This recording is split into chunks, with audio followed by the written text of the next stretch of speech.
निवेदन कहें या आदेश कहें, जो भी माने। अब व्यास मंच पर अलंकृत हैं सूत जी महाराज, तो इसलिए आदेशात्मक वचन ही कहें। तो सूत जी ने शौनक आदि ऋषियों को कहा, तदहं ते भिधास्यामि सावधानतया शृणु।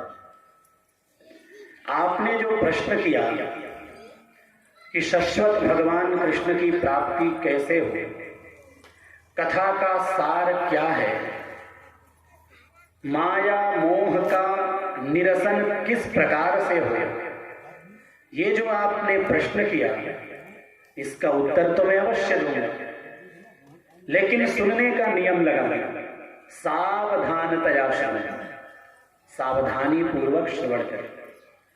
और हमारे गुरुदेव महाराज अपनी कथा में कहा करते थे, जब कथा श्रवण करने आए तो कथा में ऐसे तल्लीन हो जाना चाहिए कि हमारे बगल में कौन व्यक्ति बैठा है इसका भान हमें न रहे।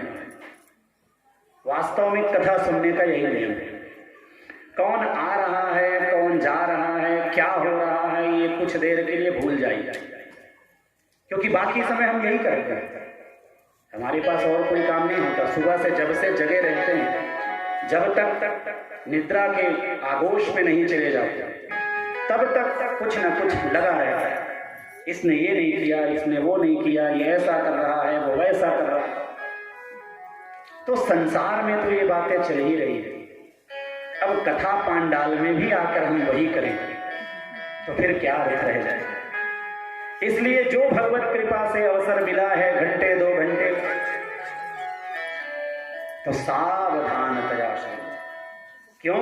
क्योंकि प्रमादेन हतम श्रुतम, प्रमाद पूर्वक सुना गया कोई भी बात हो वो हमारे काम का नहीं रहता, वो नष्ट हो जाता है।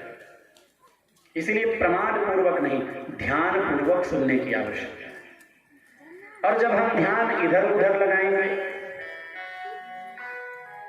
तो कथा क्या हो रही है, कथाकार क्या भाव बताना चाह रहे हैं, उस भाव में डूबना कठिन हो जाएगा। तो इसलिए कथा भाव में डूबना है, वास्तव में कथा के मर्म को समझना है। तो इस नियम को आप प्रतिदिन आदेशात्मक समझें या निवेदात्मक समझें, ये आपके ऊपर, पर इसको आप अपने ऊपर लागू करिए और फिर देखिए चमत्कार। वास्तव में आपको कथा सुनने का ठीक से लाभ प्राप्त होगा। तो कल हम लोगों ने कथा प्रारंभ किया था पद्म पुराण के अंतर्गत जो महात्म की चर्चा है, उसके प्रथम अध्याय के कुछ श्लोकों की कथा हम लोगों ने श्रवण किया था, जिसमें हम लोगों ने देखा कि किस प्रकार से यह श्रीमद् भागवत महापुराण स्वर्ग के अमृत से भी श्रेष्ठ है। इसलिए शुकदेव भगवान ने देवताओं को अनाधिकारी समझा। क्यों? क्योंकि वो लेन देन की बातें करने लगे, तुलना करने लगे। स्वर्ग की अमृत से कथा रूपी अमृत की तुलना। तो इसलिए अनाधिकारी समझकर राजा परीक्षित को अधिकारी जानकर शुकदेव जी ने राजा परीक्षित को कथा श्रवण कराई।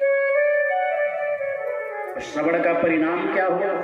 7वें दिन राजा परीक्षित को मोक्ष की गति प्राप्त हुई। और जब यह दृश्य ब्रह्मदेव ने देखा तो आश्चर्यचकित हुए। अपने मन के तराजू से तोला, सारे साधनों को एक तरफ रखा, श्रीमद् भागवत को एक तरफ रखा। लघून्यन्यानि जातानि गौरवेण इदं महत्। अपने गौरवता, अपने श्रेष्ठता के कारण श्रीमद् भागवत उन सबसे ऊपर विराजमान है। ऐसे यह दिव्य श्रीमद् भागवत। और तब जाकर सभी ऋषि मुनियों ने एक साथ ऊंचे स्वर में निनाद करते हुए कहा, मेनिरे भगवद रूपम शास्त्रम भागवतं कलौ पठनात् श्रवणात् सद्यो वैकुंठ फलदायकम। कि श्रीमद् भागवत रूपी अमृत ऐसी है जिसका कोई पठन करे, पाठन करे, अध्ययन अध्यापन करे, श्रवण करे तो वैकुंठ फलदायकम, वैकुंठ के फल को देने का सामर्थ्य रखते। कथा रूपी अमृत हमारे अंदर जो सबसे बड़ा भय है संसार भयनाशनम, संसार के भय को नाश करते हुए हमें अमरत्व की ओर ले जाती है। ऐसी यह दिव्य श्रीमद् भागवती वार्ता।